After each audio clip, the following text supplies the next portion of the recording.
anyone who has attended an important seminar or conference on art and culture or is fond of Hindi poetry would immediately recognize Shri Ashok Vajpayee, the poet, translator, editor, critic, public intellectual, and cultural activist. His is the voice that sings for the autonomy of literature and art. His is the strength that endeavors to thwart the tyranny of ideologies, markets, and fundamentalism.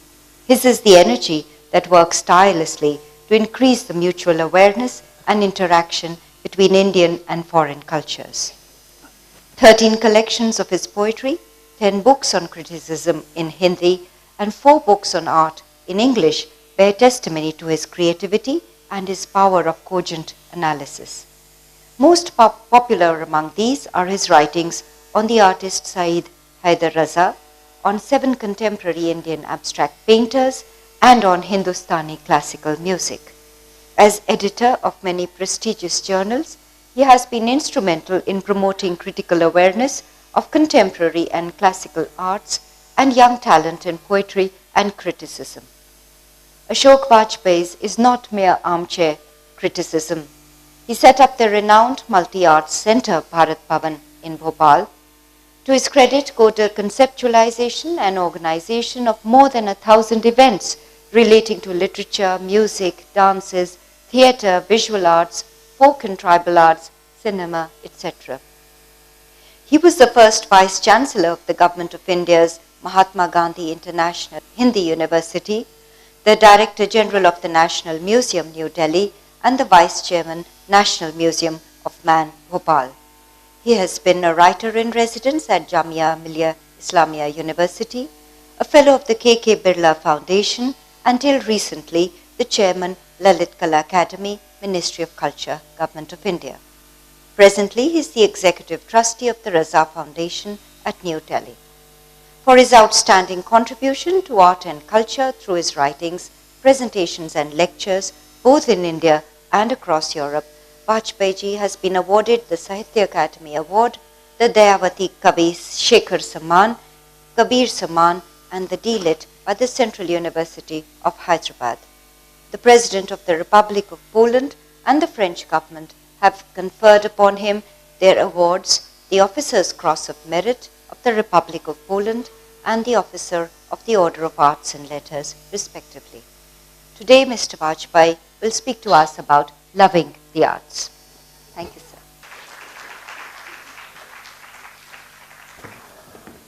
Friends, I am going to talk to you in Hindi. For 2 reasons. One, my love for the arts is the love of my mother tongue. And 2, I write in Hindi. अंग्रेजी थोड़ी मुझे बोलना आती है, ये चंडीगढ़ के लोगों को पता है, इसलिए उसका और सबूत देने की कोई ख़ास ज़रूरत नहीं है। और मैं एक छोटे शहर का रहने वाला हूँ, उसका नाम था सागर, अभी भी है, और वहाँ एक विश्वविद्यालय था। तो जब मैं स्कूल में मैं अपने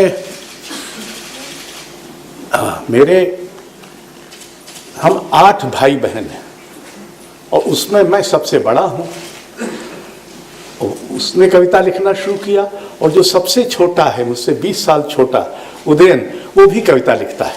तो ये एक तरह का पारिवारिक दोष है कि मतलब कुछ और समझ में आया नहीं कि क्या करें, तो हमने कविता लिखना शुरू किया।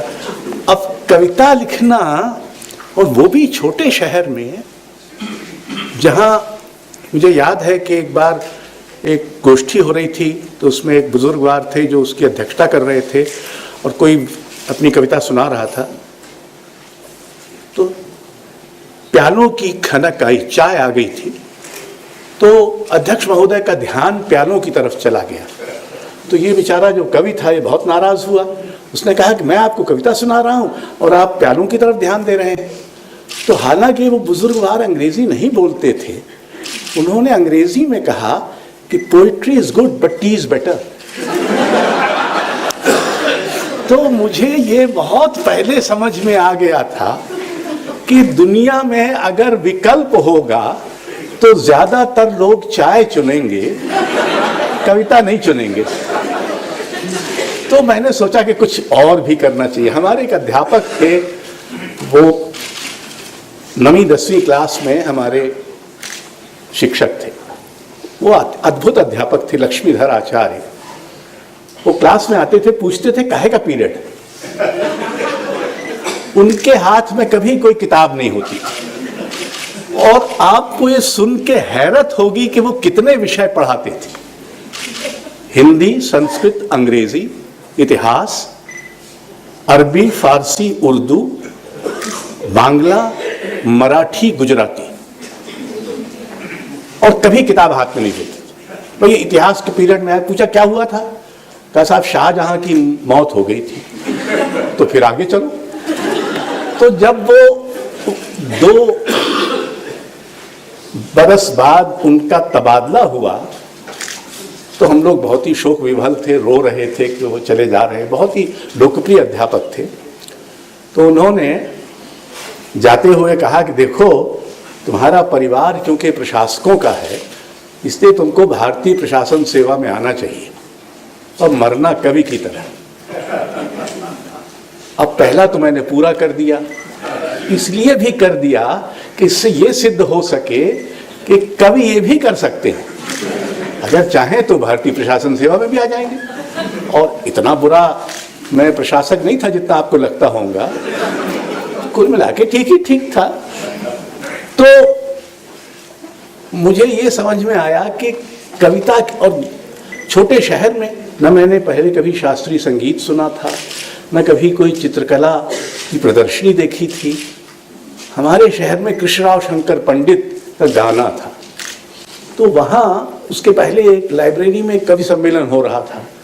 और कवि सम्मेलन आजकल ही खराब नहीं होते, 50 साल पहले भी खराब होते। तो उस समय मैं वहाँ गया, थोड़ी देर रुका, और इतना खराब था कि वहाँ से उठ के, वो म्यूनिसिपल हाई स्कूल था, उसका हॉल था, बहुत ही खराब हॉल था, वहाँ कृष्णराव शंकर पंडित का गाना था। तो मैं कुतूहलवश चला गया कि भाई पक्का गाना हमने कभी सुना नहीं है, देखें क्या होता है। तो एक बहुत ही गोरे चिट्टे सुदर्शन लंबे व्यक्ति बैठे गा रहे थे, और क्या आवाज थी उनकी।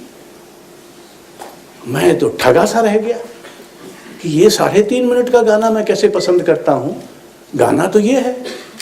मैं 2 घंटे बैठा रहा, और तब मेरा ध्यान फिल्मी गानों से हटना शुरू हुआ। तो इस बुरी तरह हटा कि आज तक मैं फिल्मी गाना नहीं सुनता। तो आप चाहें तो मुझे इस मामले में निरक्षर कह सकते हैं कि मुझे पिछले 50 साल में फिल्मी संगीत में जो महान क्रांतियां हुई होंगी, उनसे मैं बिल्कुल ही नावाकिफ हूँ, मैं सुन ही नहीं सकता। फिर 17 बरस की उम्र में जब मैं कॉलेज में दाखिल हो गया था, मैं दिल्ली गया। तो हमारे मित्र श्रीकांत वर्मा, नरेश मेहता थे। शाम को कॉफी हाउस में, दिनों गोस्वामी साहब को याद होगा, जनपथ पर एक कॉफी हाउस होता था, वहाँ बहुत लोग मिलते थे।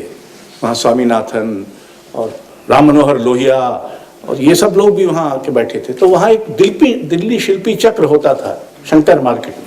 तो मैंने अपनी जिंदगी में पहली कला प्रदर्शनी रामकुमार की देखी। तो मुझे हल्की सी जलन होना शुरू हुई। जलन यूं होना शुरू हुई कि देखिए, ये लोग हैं, कृष्णराव शंकर पंडित हैं, गा रहे हैं, और 1000 लोग बैठ के सुन रहे हैं। चित्र प्रदर्शनी लगी है, पूरा चित्र आपके सामने है। अब आप कविता लिखिए तो पूरी पढ़िए, इधर से उधर। और अक्सर कविता और गद्य में सिर्फ अंतर ये है कि खराब कविता बहुत जल्दी समझ में आ जाती है, और गद्य बहुत देर बाद समझ में आता है कि साला खराब है। मतलब उपन्यास आप 20 पृष्ठ पढ़ जाइए, तब आपको पता लगता है खराब है। कविता 5 लाइन पढ़ी, छोड़ो, बेकार है।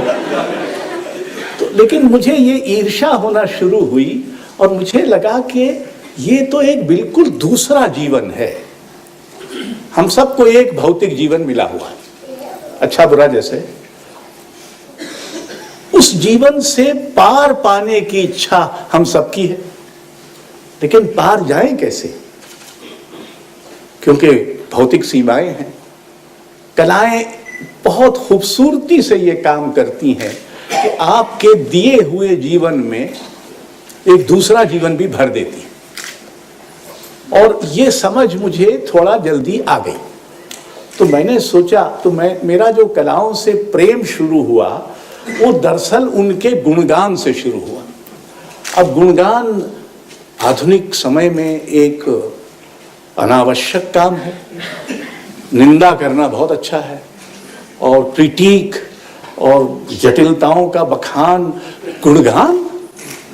तो मैंने एक ये तय किया कि हम तो गुणगान करेंगे, क्योंकि अगर हमको गुण नजर आता है तो उसका गान क्यों ना करें, और जिसको नजर नहीं आता ससुरा भाड़ में जाए, वो ना करे। तो मैंने बहुत शुरू से, जब सागर में था तभी मैंने हुसैन का उन दिनों हिंदी की बहुत सारी पत्रिकाओं में चित्र छपते थे। एक पत्रिका थी कल्पना, जो निकलती हैदराबाद से थी, और उसमें विनोद बिहारी मुखर्जी और हुसैन बद्री विशाल पित्ती जो उसके संपादक थे, उनके पास रामायण का पूरा संग्रह हुसैन का है। तो हुसैन का एक चित्र आया, घर उसका शीर्षक था, रंगीन। तो मैंने अपनी पहली एक कविता चित्रकला पर तब लिखी जब हमारी उम्र 17-18 बरस की थी। उन दिनों आकाशवाणी का बड़ा मतलब लोग सुनते थे आकाशवाणी, उस पर हमने अली अकबर खान का सरोद वादन सुना। तो एक वो बंद हो गया, क्योंकि वो आधे घंटे या 45 मिनट का स्लॉट होता था, और जहां वो खत्म हुआ तो वो अपने आप ही बंद हो जाता था। तो मुझे लगा कि ये जो बंद हो गया वो कुछ मुझे आरफीएस और यूरिडिसी की कहानी याद आई, कि जैसे यूरिडिसी पीछे आ रही है और आरफीएस ने पलट के देख लिया। हाँ, तो मैंने एक कविता अली अकबर खां पर लिखी। तो मेरे पहले कविता संग्रह में ही, जो कि 1966 में निकला, खजुराहो पर भी कविता है, हुसैन के चित्र पर भी कविता है, अली अकबर खां के सरोद वादन पर भी कविता है। यानी मेरा प्रेम कलाओं में कुछ करने से नहीं शुरू हुआ, वो पहले शुरू हो गया था, बल्कि कलाओं में मैंने करना ही कुछ इसलिए शुरू किया कि मैं पहले से ही प्रेमासक्त था। तो जब मैं नौकरी में आया, नौकरी में आना नहीं चाहता था। मेरे पिता ने मुझसे कहा, वो डिप्टी रजिस्ट्रार थे यूनिवर्सिटी में, कि तुम क्यों नहीं आना चाहते। मैं अध्यापक हो गया था, अच्छा काम था, गप लगाइए, ज्यादा वक्त भी नहीं लगता था, और 3-4-5 घंटे में खत्म। तो मैं सोचा ये अच्छा काम है, इसमें तनख्वाह भी अच्छी मिलती है और कुछ करना भी खास नहीं पड़ता। करना तो अब भी ज्यादातर अध्यापकों को खास कुछ नहीं पड़ता, लेकिन तनख्वाह बहुत ज्यादा मिलने लग गई, तो कुछ अनुपात बिगड़ गया है, लेकिन उस जमाने में थोड़ा इतना बुरा नहीं था। तो मैंने उनसे कहा कि नहीं, मुझे लगता है कि पढ़ाना अच्छा काम है। कहाँ? बोले तुम अपने स्टाफ रूम में कभी बैठते हो? तो मैंने कहा हाँ बैठता हूँ। कहा क्या बात होती है? अब मैंने याद करने की कोशिश की कि क्या बात होती है। तो मैंने सोचा कि डियरनेस अलाउंस पे बात होती है, और प्रमोशन हुआ कि नहीं हुआ इस पर बात होती है, और प्रिंसिपल खुश है कि नाराज़ है इस पर बात होती है। मुझे कोई बौद्धिक मुद्दा याद नहीं आया जिस पर बात होती है। तो मेरे पिता ने पकड़ा, कहा कि देखो इसका मतलब है कि तुम जहाँ भी रहो, अगर तुम्हारे मन में कुछ बौद्धिकता है, कुछ सृजनात्मकता है, तो उसका उपयोग होगा। चलो 2-3 साल करो, अगर तुम्हारा मन न लगे तो छोड़ देना। और मेरा अकादमिक रिकॉर्ड इतना खराब नहीं था जितना आपको संदेह है। तो बहरहाल मैं उसमें चला गया, और फिर मुझे ये समझ में आया कि अगर राज्य की जिम्मेदारी शिक्षा में और खेती में और सिंचाई में और उद्योग में, इन सब में है, तो राज्य की जिम्मेदारी संस्कृति में क्यों नहीं? तो उन दिनों अर्जुन सिंह हमारे जिसका मैं कलेक्टर था, उस जिले से वो विधायक थे। तो अर्जुन सिंह का गुण ये था कि जब वो पहली बार मुझसे मिलने आए, तो रश्मि ने बाद में मुझे डांट लगाई कि वो 45 मिनट बैठे थे, तुम 42 मिनट बोले, वो 2 मिनट बोले, और बीच बीच में चुप्पी।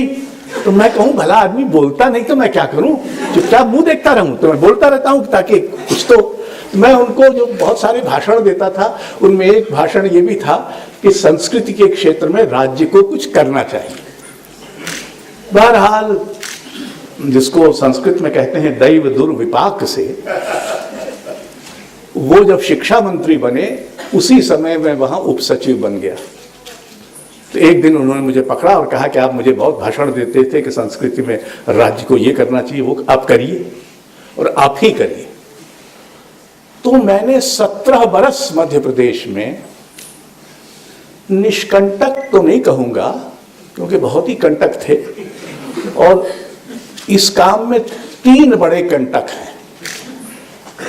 एक तो मीडियोक्रिटी का कंटक है, और मीडियोक्रिटी बहुत विराट है, इतनी फैली हुई है और बहुत संगठित है, और जो महानता है वो एक ऐकांतिक होती है, उसको दूसरों से कुछ लेना देना नहीं, वो दूसरों से ज़्यादा दूसरों को ना तो बर्दाश्त करती है और ना दूसरों से कुछ ज़्यादा उसका संबंध होता है।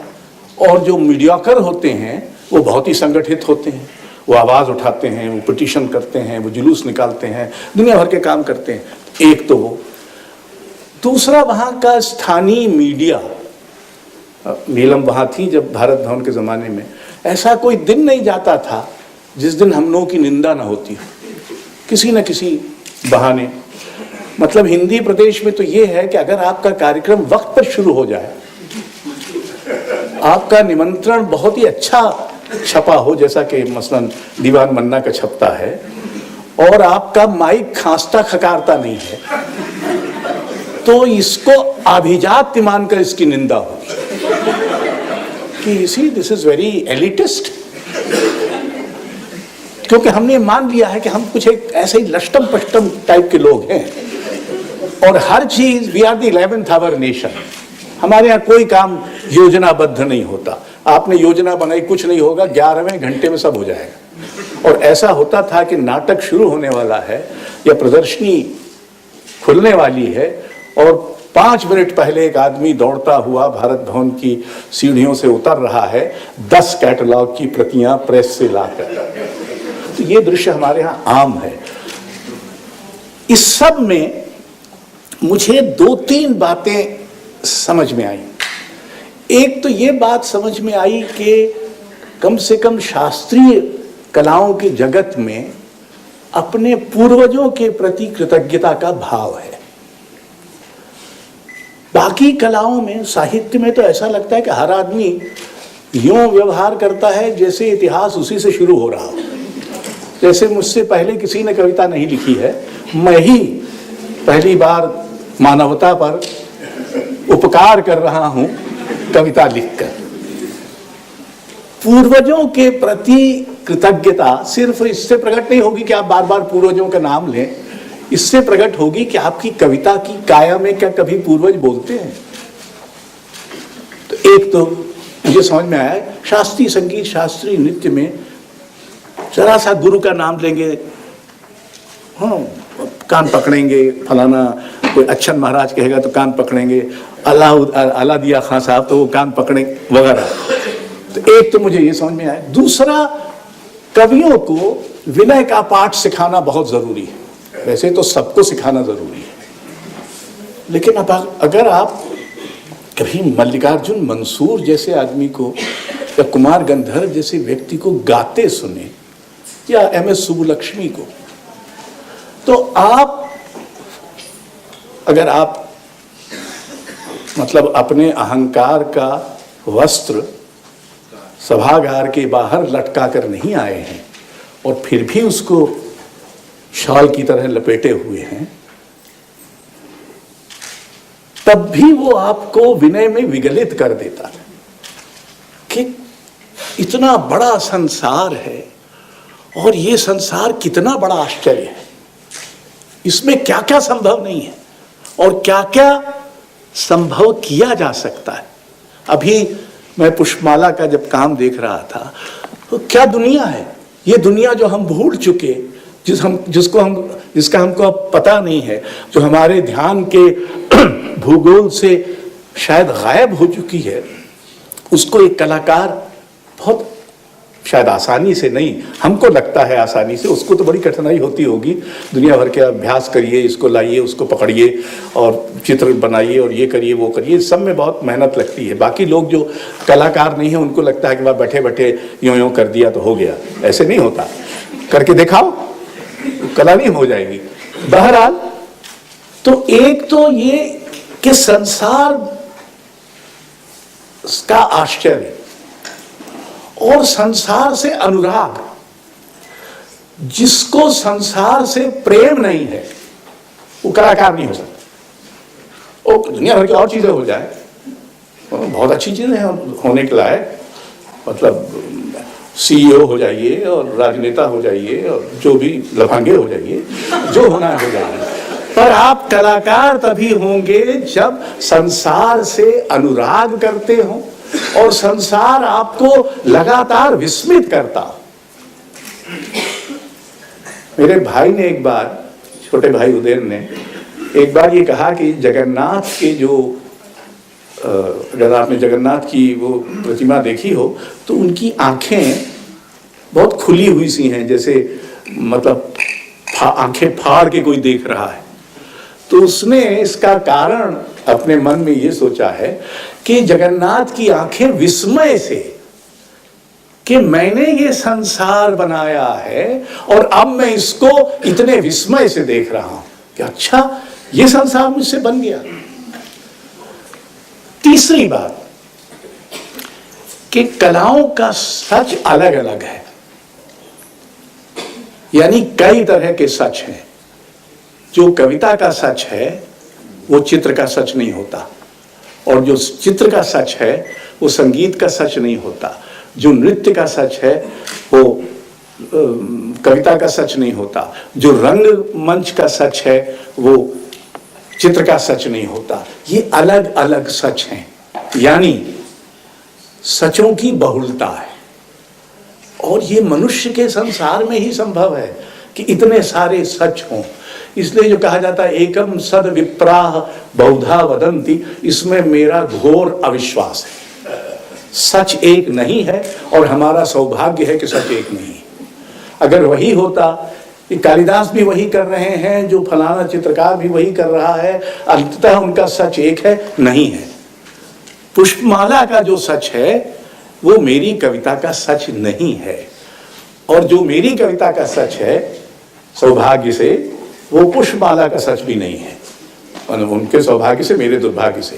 तो बहरहाल, तो ये जो सचों की अलग अलग सच हैं, और इन सचों की जो छटा है, हमने भोपाल में जो प्रयोग किया वो प्रयोग का मूल, ये चल बोला अगर बंद हो जाए या गाना बंद कर दे, हाँ, चल बोला मतलब मोबाइल, तो बोला मतलब चल, कि चलता हुआ बोलता रहता है। तो बहरहाल कि वही लोग जो एक आधुनिक नाटक देखने आते थे, उनमें से काफी लोग आधुनिक चित्रकला भी देखने आते थे, उनमें से काफी लोग शास्त्रीय संगीत और शास्त्रीय नृत्य सुनने देखने आते थे, उनमें से कुछ लोग कविता सुनने भी आते थे। यानी एक साझी रसिकता संभव है। बल्कि हमारी परंपरा में तो 19वीं सदी तक ऐसी साझी रसिकता रही है, जो दुर्भाग्य से आधुनिकता के दौर में विखंडित हो गई, टूट गई, बिखर गई। अब संगीतकारों को पता नहीं है कि चित्रकला में क्या हो रहा है, चित्रकारों को पता नहीं है कि कविता में क्या हो रहा है, कवियों को पता नहीं है कि रंगमंच में क्या हो रहा है, रंगमंच वालों को खबर नहीं है कि नृत्य में क्या हो रहा है। ये जो अलग अलग, तो हमने कोशिश की संस्थागत रूप से भी और व्यक्तिगत रूप से भी कि एक ऐसा परिसर बने जिसमें ये एक साझी रसिकता हो और हम एक दूसरे के पड़ोस में हो। पड़ोस में होने का मतलब ये नहीं है कि आप अपना घर छोड़ के दूसरे घर में बैठ जाएं, बेजा कब्जा न करें। और दूसरी तरफ ये है कि आपका एक घर दूसरे के घर के बगल में है, इससे इन दोनों घरों को फर्क पड़ता है। आप किसके पड़ोस में रहते हैं इससे आपको भी फर्क पड़ता है, और वो बेचारा पड़ोसी जो आपका है, जो आपका शिकार है संभवतः, उसको भी फर्क पड़ता है। तो ये जो पड़ोस की धारणा थी, और मुझे कई बार लगता है कि भारत में इस समय जो सबसे बड़ी सामाजिक विडंबना है वो पड़ोस का लोप है। अब हम पड़ोस में नहीं रहते, हम कॉलोनी में रहते हैं। मैं जहाँ रहता हूँ, मुझे मेरे सामने कौन रहता है, हमारे बगल में कौन रहता है, इसकी ना मुझे खबर है और ना उनको मेरी खबर है। तो ये पड़ोस की जो अवधारणा थी, मुझे बचपन की याद है कि सागर में एक दवे, हमारे बगल में दवे माँ साहब रहते थे, एक गौर साहब रहते थे, एक बख्शी रहते थे, एक मैत्रा साहब रहते थे। हर एक के घर की गंध अलग थी, हर एक के घर का अपना एक ढब अलग था। और वही सब अब ये है कि सब लोग मटर पनीर ही खाते रहते हैं, सब लोग एक ही सा खाना खाते हैं, एक ही सा सिनेमा देखते हैं, एक ही सी मूर्ख पेटिका के सामने बैठे रहते हैं, इत्यादि इत्यादि। तो ये जो एक से पन की तानाशाही है, जिसको हम बहुत मुदित मन न्योता दे रहे हैं, आहा आइए आइए, इस एक से पन की तानाशाही से लड़ने का, इससे जूझने का एक उपाय कलाएं हैं। आजकल हमने अकेला होना बंद कर दिया, हम अकेले होने से बहुत घबराते हैं। तो अपने जैसे ही अकेले हुए तो कोई फिल्म चला दी, कोई टेलीविज़न चला दिया, अंड बंड उस पर कुछ भी कहा जा रहा है, देर सवेर रोज़ रोज़ झूठ बोल रहे हैं। खिलाड़ी भी झूठ बोल रहा है, नेता भी झूठ बोल रहा है, अभिनेता भी झूठ बोल रहा है, टिप्पणीकार भी झूठ बोल रहा है, सब झूठ बोल रहे हैं। और हम जानते हैं कि झूठ बोल रहे हैं, लेकिन हम बड़े प्रसन्न भाव से, हाँ वाह, अरुण जेटली ने क्या बढ़िया कहा, फलाने जी ने, एक झूठ बोलने वाला दूसरे झूठ बोलने वाले को कैसे काट रहा है। इस दंगल में हमको बड़ा मजा आता है। हमारी सच पर पकड़, सच्चाई पर पकड़ का एक बहुत बड़ा हिस्सा कलाओं का है, और कलाओं में सौभाग्य से कुछ भी बीतता नहीं। कलाएं अनंत वर्तमान है। शेक्सपियर को उठाइए, आज भी पढ़िए तो आपको लगेगा कि वो, आपको याद हुआ आयन काट ने एक पुस्तक ही लिखी थी, शेक्सपियर और कंटेम्प्रेरी। रामचरितमानस को अब भी पढ़िए तो वही रस आएगा। गोस्वामी साहब हैं, कितने सारे पुराने कवियों को याद करते हैं, उनमें वही रस है। हालांकि उनको गुजरे हुए 100 साल, 150 साल, 200 साल, 250 साल, 300 साल, कितने साल गुजर गए। हम सबको अपने समय से भी कलाएं ही मुक्त करती हैं, यानी हमको एक ऐसे समय में ले जाती हैं जहां बहुत, किसको पता है कि मालकोस राग कब रचा गया। अगर ख्याल गायकी और ध्रुपद गायकी का इतिहास देखें तो हो सकता है 300-400 साल पहले। लेकिन हर बार जब एक कलाकार मालकोस गाता है तो एक तरह से मालकोस राग को और उसके पूरे इतिहास को फिर से रच देता है। और समझदार वो है जो इस ऐतिहासिकता को अपनी समकालीनता से जोड़ सकता है। यानी मालकोस राग भले 300 वर्ष पुराना हो, आज जब वो गाया जा रहा है तो हमारा है, हमारे अब का है, हमारे अभी का है। ये जो सुविधा कलाएं देती हैं, समय से पार जाने की सुविधा। बल्कि मैंने एक पुस्तक लिखी थी हिंदी में, जो कि एक ज़माने में, क्या अभी भी हालत ये है कि उस पुस्तक का नाम था क्या, समय के पार या कुछ इस तरह। तो मुझे एक संपादक ने कहा कि साहब इसकी समीक्षा हम इसलिए नहीं करा सके कि इसका समीक्षा करने का कोई व्यक्ति ही नहीं मिल रहा हिंदी में, क्योंकि आपने इसमें शास्त्रीय संगीत, शास्त्रीय नृत्य, रंगमंच, आधुनिक कला, कविता, इन सब पर लेख लिखे हैं। तो ऐसा कोई व्यक्ति ही नहीं है जो सबकी समीक्षा कर सके, तो इसलिए हमें कोई आदमी नहीं मिल रहा। तो वो पुस्तक असमीक्षित है, समय से बाहर उसका शीर्षक है। और मैंने उसमें ये परिकल्पना की थी कि कलाएं हमें जो दिया हुआ समय है उसके बरक्स एक दूसरा समय रचती है, दूसरा समय जो ज्यादा विशाल है और जो अतीत, वर्तमान और भविष्य के कालखंडों में बटा हुआ नहीं। जब कुमार गंधर्व गाते थे, सुनता है गुरु ज्ञानी, गगन मंडल बीच में आवाज दे, तो कोई ये थोड़ी सोचता था कि ये कोई पता नहीं कौन है, 16वीं सदी का कोई कबीर है जो ये आवाज़ दे रहा है। ये आज आवाज़ दे रहे हैं और उसी गुरु को दे रहे हैं जो कहीं गगनमंडल के बीच में हमारी आवाज़ सुन सकता है। तो मैं अगर अपने प्रेम को थोड़ा, यानी प्रेम को संयमित करना बड़ा कठिन है, और 60 मैं 70 से ऊपर का हो गया, आज तक प्रेम को संयमित करना नहीं जान पाया। लेकिन ये बात मुझे कहने की लगती है कि आज मैं नीलम से कह भी रहा था कि अगर कोई मुझे याद करे बाद में, हालांकि लोगों के पास इतनी फुर्सत कहाँ होगी और मुझे इतिहास के कूड़ेदान में फेंक दिया गया होगा, लेकिन बहरहाल अगर किसी को मौका मिल ही जाए कि इस सिरफिरे की भी कुछ जांच पड़ताल की जाए, तो मैं एक कृतज्ञ व्यक्ति की तरह अपनी, ऐसा व्यक्ति जिसने जीवन में दूसरा जीवन कलाओं की वजह से पाया, कलाओं ने उसको एक और जीवन दिया, उसको अपनी आत्म की कारा से मुक्त किया और ये बताया कि कितने सारे सच इस संसार में संभव हैं और ये संसार कितने रहस्यों और आश्चर्यों से भरा हुआ है। उनमें से कुछ को शायद हम लोग छू पाते हैं, बहुत सारों को हम नहीं छू पाते, इसीलिए संसार कायम है और इसीलिए हम भी बचे हुए हैं, क्योंकि अभी भी वो सच खोजा जाना है। वो प्रेम से भी मिल सकता है, वो प्रयत्न से भी मिल सकता है, लेकिन बिना अनुराग के वो नहीं मिल सकता। और वो अनुराग आपके कविता की वगैरह की काया में प्रकट होना चाहिए।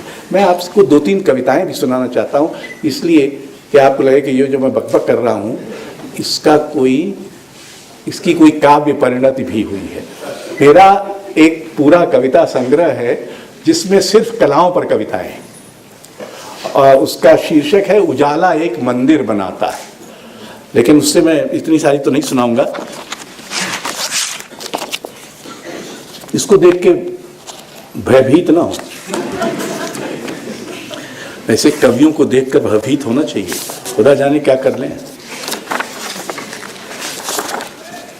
मल्लिकार्जुन मंसूर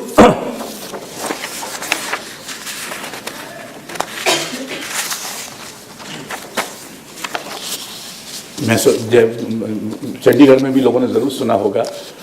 मल्लिकार्जुन मंसूर जब भोपाल आए तो उनको हमारा पहला कालिदास सम्मान मिला, तो इंदिरा गांधी देने आई, उस समय प्रधानमंत्री थी।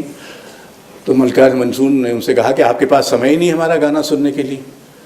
तो इंदिरा जी ने कहा नहीं मंसूर जी, इस बार तो हम जल्दी में हैं, लेकिन अगली बार जब कभी दिल्ली आए तो खबर कीजिएगा, तो हम आपको घर बुला के आराम से सुनेंगे।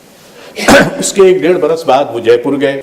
किसी ने उनसे पूछा कि आपको तो इंदिरा जी ने भोपाल में बुलाया था, तो आप तो गए होंगे इस बार कई बार दिल्ली। हाँ बोल, दिल्ली तो कई बार गया। कि फिर आपने उनको खबर की? अरे बोले नहीं, वो बहुत व्यस्त रहती हैं। यहाँ तक तो ठीक है, फिर जोड़ो और हमको भी फुर्सत कहाँ। तो उन पर उनकी कविता है, अपनी रफ्तार से चलते हुए बहुत बाद में आते हैं मल्लिकार्जुन मंसूर और समय से आगे निकल जाते हैं। उलझनों भरे घावों खरोचों से लथपथ टुच्चे होते जाते समय से आगे। उनके पीछे आता है गिड़गिड़ाता हुआ समय, दरिद्र और अपंग भीख मांगता हाथ फैलाए समय हाँफता हुआ। मल्लिकार्जुन मंसूर अपने भरे पर फिर भी सीधे बुढ़ापे में हल्का सा झुककर रखते हैं काल के कंधे पर अपना हाथ, ठिठक कर सुलगाते हैं अपनी बीड़ी, चल पड़ते हैं फिर किसी अप्रत्याशित पड़ाव की ओर। अपने लिए कुछ नहीं बटोरते उनके संत हाथ, सिर्फ लुटाते चलते हैं सब कुछ, गुनगुनाते चलते हैं पंखुरी पंखुरी सारा संसार। ईश्वर आ रहा होता घूमने सी रास्ते, तो पहचान न पाता कि वो स्वयं है या कि मल्लिकार्जुन मंसूर। कुमार गंधर्व मतलब मेरा तो जिक्र उनके बिना नहीं हो सकता। तो उन पर मैंने बहुत लिखा है। एक छोटी सी कविता सुनाता हूँ कि प्रेम गली अति साकरी या में दो न समाए, कबीर की उक्ति है।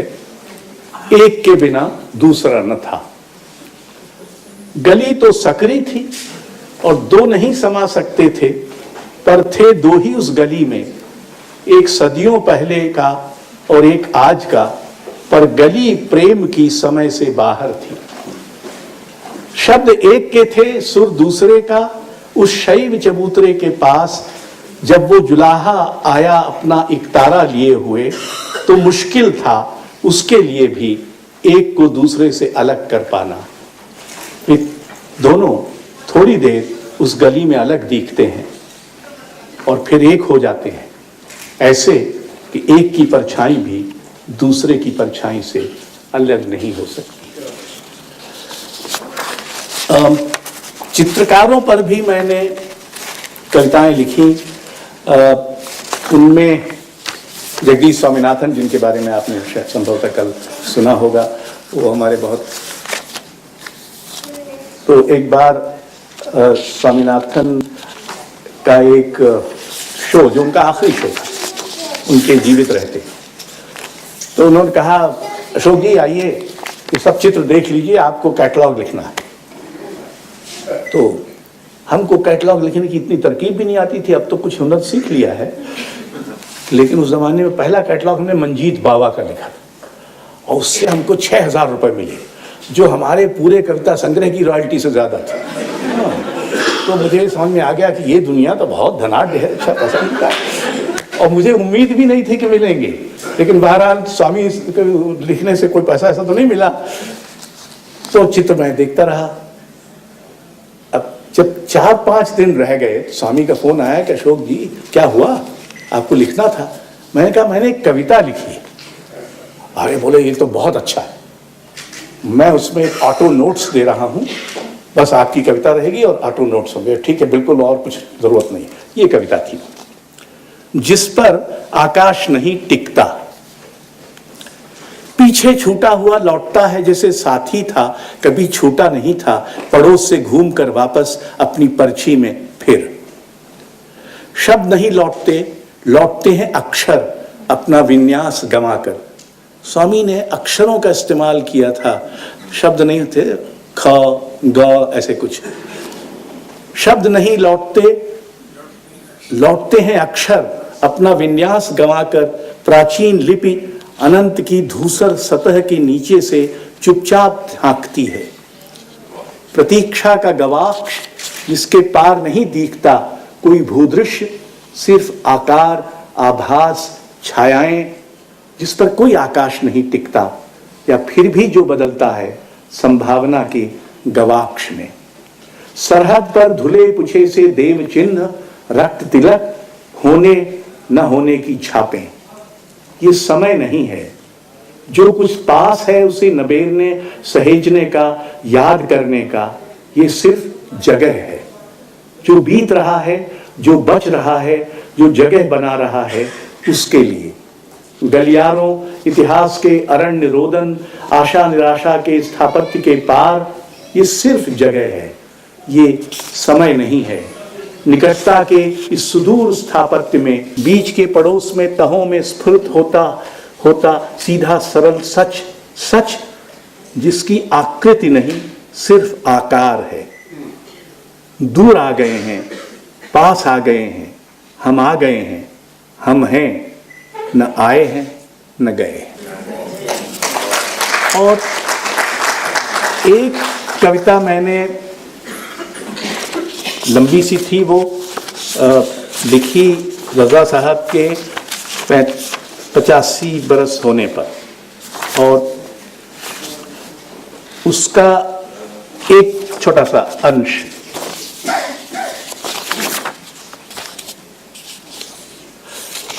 मैं उठाता हूं नाम मध्य प्रदेश के वन भूगोल से, ककैया, बाबरिया, बचई, मंडला, दमोह, नरसिंहपुर, और वे तुम्हारे आकाश में ओस भीगी वनस्पतियों से झिलमिलाते जगमगाते हैं, जैसे तुम्हारी आदिम आत्मा की वर्णमाला के कुछ आलोकित अक्षर हों। मुझे सुनाई नहीं देती बचपन के जंगल से घर की दरार में दाखिल होती सांप की सरसराहट, या बरामदे में सरकता बिच्छू का डंक, लेकिन प्रार्थनाओं की तरह छा जाते हैं देहाती स्कूल के बरामदे में रटे जा रहे पहाड़े, या एक दुबली सी हिंदी पाठ्यपुस्तक से दोहराए जा रहे रहीम और करीम कबीर के दोहे। आज तक रजा साहब को प्राइमरी स्कूल में सिखाए गए पहाड़े याद हैं और उनको ये कबीर और रहीम के दोहे भी याद हैं। तो ये जो कलाओं से, देखिए कलाकारों में बहुत झगड़े होते हैं और ससुरे एक दूसरे से बहुत करते हैं, जैसे कभी लोग करते हैं, जैसे कोई भी जानवरों की कोई भी जो समुदाय होता है, अकादमिक करते हैं और पत्रकार करते हैं, सब आपस में बहुत लड़ते झगड़ते हैं, एक दूसरे से जलन करते हैं, नफरत करते हैं, मौका मिलने पे पीठ में छुरा भोंकते हैं, वो सब होता है। लेकिन जो बड़े कलाकार हैं, और मुझे बड़ा सौभाग्य मिला उनके साथ होने का, उनका विश्वास पात्र बनने का, मैं उनकी कहानियां अगर आपको सुनाऊं तो रात भर सुना सकता हूं, लेकिन 2 से खत्म करूंगा। मल्लिकार्जुन मंसूर एक से पूछा भोपाल में एक सवाल कि कहते हैं कि जब तानसेन दीपक राग गाते थे तो चिराग जल उठते थे। तो उन्होंने कहा कि विचार अच्छा, अपने अनुभव में नहीं। हाँ, तो फिर थोड़ा रुक के बोले, लेकिन मैं एक आपको बात बताता हूं, मैं पहले एक आउट हाउस में रहता था। पूछा कि आउट हाउस जानते हैं? अंग्रेजों के जो बंगले होते थे उनमें नौकरों के लिए आउट हाउस होते थे। तो 3 आउट हाउस थे, एक में मैं रहता था, एक में एक और साहब रहते थे, तीसरे साहब रहते। तीसरे साहब जो रहते थे उनकी एक गाय थी। तो ये 2 लोग जब काम पर चले जाते थे तब मैं अपना रियाज शुरू करता था, क्योंकि इनके कोई खलल ना पड़े इनके काम में। तो जब मैं गाना शुरू करता था तो वो जो तीसरा पड़ोसी था उसकी गाय चल के आ जाती थी, और जब तक मैं गाता रहता था तब तक वो खड़ी रहती थी। अब आप सोचिए कि मल्लिकार्जुन मंसूर एक बार भारत भवन में गाने आए, उस समय उनकी एक बेटी का तलाक हो रहा था, तो बहुत दुखी थे, रो रहे थे और बहुत ही मतलब, अब मैं बड़ा उनको एयरपोर्ट से लेकर मैं होटल में वहीं बैठ गया, उनके सामने उनकी कथा सुनता रहा। फिर जब थोड़ा वक्त रह गया तो मैंने कहा मैं रश्मि को ले आता हूँ, फिर हम चलते हैं। और मैंने मारे डर के रश्मि को भी नहीं बताया, और रश्मि आई, उन्होंने कहा पंडित जी वो पिछली बार आप कह रहे थे कि वो लच्छा साग, हम बोले हाँ बेटा वो 4। अब मैं हैरत से देख रहा कि ये आदमी अभी रो रहा था, और अब ये उन्होंने जहानुमा होटल से भारत भवन के रास्ते में कुल 5 मिनट में प्रेम साग, लच्छा साग, फलाना साग, ढिकाना साग, 4 साग सुना दिए ये। और जब गए तो उनकी सारे परफॉर्मेंस में उनकी निजी पीड़ा का कोई इजहार नहीं था। मुझे समझ में आया कि शास्त्रीय ये है जो अपनी गहनतम दुख को भी दबा सकता है अपनी कला के सामने। कुमार गंधर्व से हम लोगों ने एक बार एक इंटरव्यू लिया, बहुत लंबा, उनका सबसे लंबा इंटरव्यू संभवतः वही है। से पूछा कि कहने देखो मैं तो सबसे मरण धर्मा कला का साधक हूं, मैं गाते गाते रोज मरता हूं। जो कुमार गंधर्व जो तिलक कामोद गा चुका, वो न तो कुमार गंधर्व बचा है और न वो तिलक कामोद बचा है। हो सकता है कुमार जी फिर गाएं और हो सकता है तिलक कामोद ही गाएं, बट वो एक नया कुमार गंधर्व होगा और एक नया तिलक कामोद होगा। इन सबसे मैंने इतना सीखा कि क्या कैसे कला का जो संसार है, हम लोग जो थोड़ा बहुत आधुनिकता के चक्कर में फंसे हुए लोग हैं, हमको लगता है कि हमको बड़ी जटिलता की समझ है। और हम ये तो बड़े सीधे साधे लोग हैं, मतलब इनको क्या समझ, आधुनिक जीवन बहुत जटिल है, फलाना है, और उसके जटिलता से मरे जाते हैं। सच ये है कि जो जटिलता मल्लिकार्जुन मंसूर के गाने में थी, जो जटिलता कुमार गंधर्व में थी, जो जटिलता बहुत सारे कलाकारों में है, उसका रत्ती भर भी संभवतः साहित्य में नहीं आता। और बल्कि साहित्य को बड़ा गुमान है कि हम तो बड़े जटिल लोग हैं और हम बड़ी जटिलता से बरत सकते हैं। तो थोड़ा विनय का पाठ सीखने के लिए साहित्यकारों को भी संगीत, चित्रकला इत्यादि से निस्बत रखनी चाहिए।